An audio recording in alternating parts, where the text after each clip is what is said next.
What's up, tribe? How you guys doing? Go ahead and hit that subscribe button, and I hope you like this video. Listen, here's a little update to the Wendy story. You know, we've talked a lot about Wendy.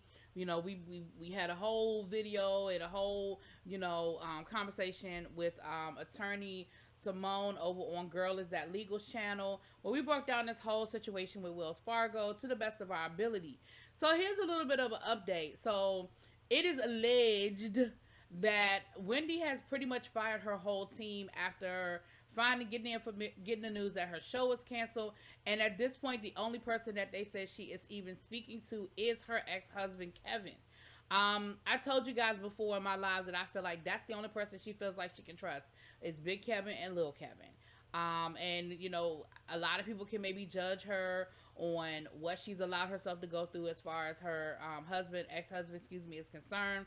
We know all the down and dirty things that he did, but business-wise, if she feels like she can trust him, and she's in a very vulnerable place right now. The other information that's out there is that she is in talks to land a major podcast deal.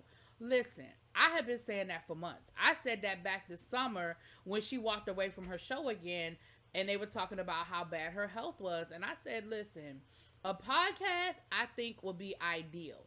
I get it that, you know, some people need the energy of the audience. But remember, Wendy did radio for years where she sat in a room, she talked in a microphone, and she did her thing. That's all a podcast is. It's just not live. It's pre-recorded and you upload it, right? But you have a whole lot more control about your content, and you certainly have a lot more control about your hours and your flexibility with your time, and the money. Let's be clear. The money is going to be a lot better. Let's assume for a moment that what's going on with Wendy is just her dealing with a flare from her Graves' disease. And even maybe she relapsed. I'm not saying that's what happened. I'm saying let's just assume that that's what it is, right? I'm not going to go down the road of some other things that people were saying that she's dealing with dementia and stuff like that. I'm not going down that road. But let's just assume it's the Graves' disease and some of the other pressures. Wendy can be Wendy. She can do a podcast from her living room at this point, right? You can do 20, 30 minutes of hot topics, and then you can get a friend of one of your people in the industry. You can get the interview. You could even only, work 3 days a week if that's what you want to do. You could, in 2 or 3 hours a day, you could produce enough content that you can send over to a producer, an editor, or someone, and they can splice together 5 shows. And then you have 5 shows for the next week, and then you do it that way. Honestly, I think it would be a hit. I think people would love it. I think her fans would follow her to whatever podcast platform she goes to.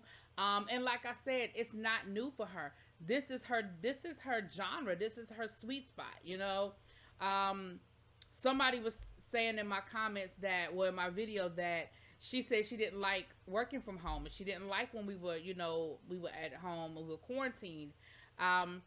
But to that I say that she could rent a small studio where she would leave the house every day and be around people and have an engineer and a sound person in real time. I mean, that's fine too. But honestly, I think a podcast for her right now is the way to go. I don't know what kind of non-compete clause or anything like that she might have in her current contract, but baby, if she's available to work, I think that's the way to go. Y'all tell me what y'all think. I'll talk to y'all later. Peace.